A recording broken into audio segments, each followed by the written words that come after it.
When you want to know what will grow in your garden, the best thing to do is to go to a gardens in your local area. Um, for a start, this looks promising. Mexican fan palm. That means this is a subtropical area. And also, over here is a calmia. Now, they like acidic soil, so that tells me quite a lot straight away. Another thing I want to come here to find is there anything flowering now in November that I could have in my garden? Because having colour in the garden apart from autumn leaves at this time of year is very difficult. There's a little bit of catmint. Oh, cats would love that. There is this thing flowering, which is a member of the Bistorp family. I'm not exactly sure what its name is, and I can't see a label for it, but it is some kind of relation of Bistorp. Just finishing flowering here. There are lots of camellias and rhododendrons, confirming that the soil here is acidic and I can grow all these different things as well. Also lots of geraniums. I've noticed there's one or two that still have the odd flower on them, but nothing flowering yet. Loads. There's nothing that's still really out in flower yet. There's lots of architectural green things. There's great big euphorbia. And oh, snowdrops. So there's snowdrops and autumn flowering snowdrops. I wonder what's over here. Quite a few cyclamen, but they're probably nearly over now. You do get some that flower right throughout the winter, but it's normally autumn.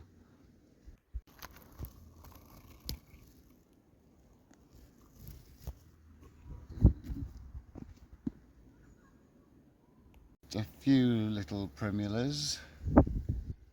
Schistostylis are a fairly safe bet. They're very tough and easy to keep. And they come from South Africa. They're a bit like a gladioli, and they spread into clumps. But they have a very, very long flowering season, from about August right through the autumn up until when the frost starts. In fact, if you don't have frost till December or even January, you'll still have them flowering. And I'm very glad to see them doing well here, because they'll grow well for me as well. Loads more of these autumn flowering snowdrops, and I bet this hydrangea was really nice when it was out. It's still just a bit of colour on it, a bit of purple. I wonder what else there is.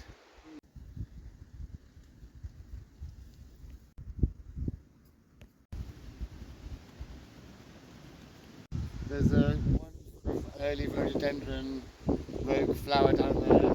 This strange looking thing, I'm not sure what that is, but it's flowering, but not terribly glamorous. These rhododendrons are lovely in the spring. And this magnolia is a Felix Jury, and it has these enormous flowers. I really want to grow one of these. They're massive leaves, massive flowers, they're really spectacular. And just over there is a big yellow tulip tree. There's this thing here, but there's no label for it. It's got like a kind of minty flowers. And there's a canna up there, still flowering. And this geranium, which is still going. We've got one in the garden that's still going as well. But it usually just flowers in May and June and then stops. But this year, ours is still flowering, and so is this one, and ours is just like this. Even the hydrangea is still flowering. Wonder what else we can find. I wonder if there'd be anything in here. Just a couple of very, very near the end dahlias up here. There's a bit of a beena here still just out. They seem to have cut their Peruvian lilies back, but they're still trying to flower. They're really making the most out of these geraniums. There's got lots of them.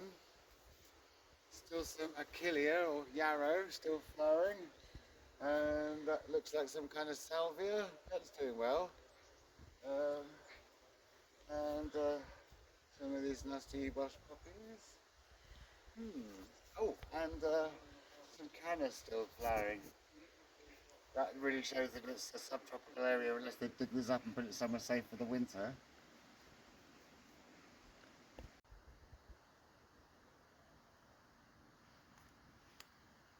Canna is from South Africa, where it grows like a weed. This garden has this nice little tower that you can climb up to have a view of the garden. These salvias seem to grow quite well in this area. I've noticed a lot of gardens have these. Get a close-up of them. They've got these red and white flowers. And when they first came out, I never knew they grew into little shrubs, but they do. And yeah, I think they get this big. I wonder if they get any bigger. But they are pretty hardy, pretty reliable, long flowering season, and it's still November and they're still flowering. I bet this wisteria is lovely when it's flowering, and it's lovely now with all these gorgeous autumn leaves. And is that a banana? Yeah, that's a banana. And more interesting salvia. Salvia seems to do extremely well here. And there's another kind of salvia there, sort of purple one. And a different kind of Schistostylis with light pink flowers. This is the more common variety. Again, spreading into a lovely clump there. With this enormous wisteria. More of this bistort stuff. Here's a fuchsia. Fuchsias are good for late flowers. They go right until the frosts, but they are a bit prone to disappearing in the winter if it is very cold. There's a fuchsia there, and then here this is this Abutilon, I believe it's called. It's usually subtropical, but it's by a south-facing wall in a walled garden, so I guess that's why it's okay here. They have like hanging flowers, a bit like hibiscus in many ways. It's very unusual to see them growing outdoors. They're usually like greenhouses or somewhere tropical. So that's quite impressive to see that here. And over here, it looks like an elecampane to me, but they've marked it as something else. It's a bit short for an elecampane, and they've got it marked as Canuta, after the king that asked the tide not to come in. And it's quite nice design here, really nice, all sort of like layers, and it's lots of different types of habitats. They can grow lots of different plants on the different bits. It's very impressive. It's just one or two of these masterworts of the Strantias left flowering. They have a good long flowering season and grow very well in the shade. A lot more of these big salvias. Nothing flowering in this section, but I bet it looks gorgeous for the rest of the year. Lots of twisty paths and twisty staircases. There's lots of really nice places to sit here, but I'm wondering if I'm going to be able to find anything else that's still flowering. Most of the Japanese maples have lost their leaves now, and I'm just going to have a bit more of a look around and see if I can find anything else that's still flowering now. From another one of the many places to sit at these gardens is this really interesting sort of rockery thing. I'll just I'm down here. So there's lots of like interlocking circles that go into interlocking circles and eventually lead off to other bits down there somewhere. Just take you down it. You've got this big circle here, and it then leads on to this other big circle here. Of course, it's probably better to see it in the summer when it's all flowering, or the spring, but from a design's perspective you can really see it now. And then you've got the walled garden and that little tower thing and all these weird things that are here. And another interlocking circle here, taking it down to the bottom here. And here another one of these really interesting little places to sit that there are just hundreds of here. Yeah, also a big canna there, still flowering but really past its best. And okay, yeah, this garden's full of interesting things like that. Something else flowering, a couple of geraniums of different types. Some hardy geraniums. Oh, can't quite reach that one. From the top of this structure, you have this really nice, comfy place to sit before having the choice to come out to different parts of the garden. There's a feverfew just a bit back, still flowering there. A bit of yarrow and some rogue rhododendron flowers that have come a bit early. Lots more geranium. Some beautiful leaves of this pulmonium or lungwort, which flowers in February.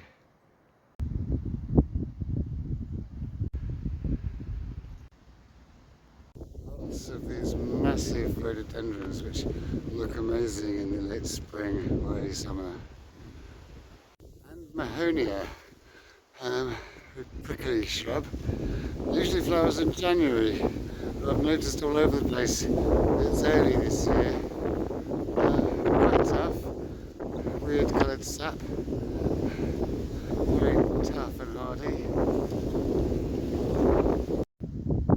Rhododendrons and other shrubs can send off a few rogue flowers at this time of year, but if that happens, don't worry, most of them are still in pipe bud till next year. Look at this hydrangea in November. I don't think there's a label anywhere, but isn't that pretty? Look at that. Very late flowering variety. Oh, there's the name. Hydrangea Mira. I'll have to look out for one of them. They're really nice. Really nice edges to their petals. Halfway through November, that's very impressive. And there's even still some coming out. So if there's no hard frost, this could carry on flowering into December possibly. Certainly a very big, impressive plant. Some more snowdrops. These ones, there's their label. These are very good for flowering in November, although I think this is the last one. They're called Nerine, and they flower after the leaves. I believe they come from South Africa as well. And that's the last one that's still flowering, but they're quite reliable and they spread into nice little clumps, and the leaves come in the growing season, and then the flowers come up without the leaves in November usually. Lots more of these very steep, interesting pathways, interesting places to sit, and interesting little steps. Caution, uneven steps, yes, but they are so pretty. Look, another place to sit there. Beautiful wisteria. Isn't that lovely? You really can do a lot when you've got a bit of a slope.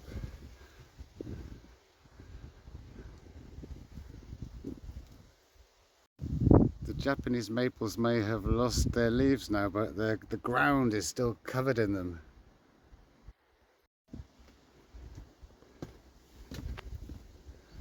Interesting little archways and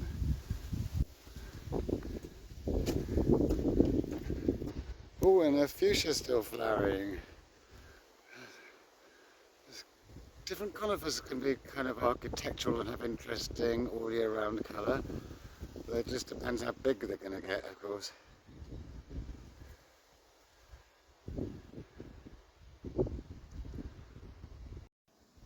And these blue bellflowers grow like weeds on these stone walls.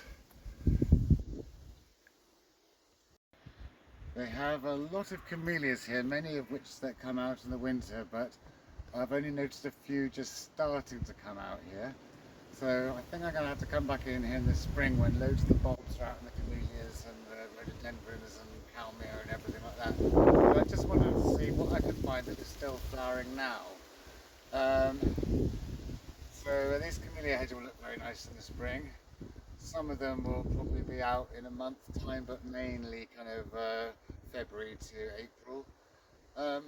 And this place is really good, sort of December right through to May for bulbs. They have loads of tulips and snowdrops and all sorts of things.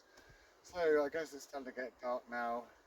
I think that's all for my flower hunting for today. So I hope you enjoyed today's video. If you did, please like and subscribe. And if you press the little me, which is down here somewhere, you can see all my other videos.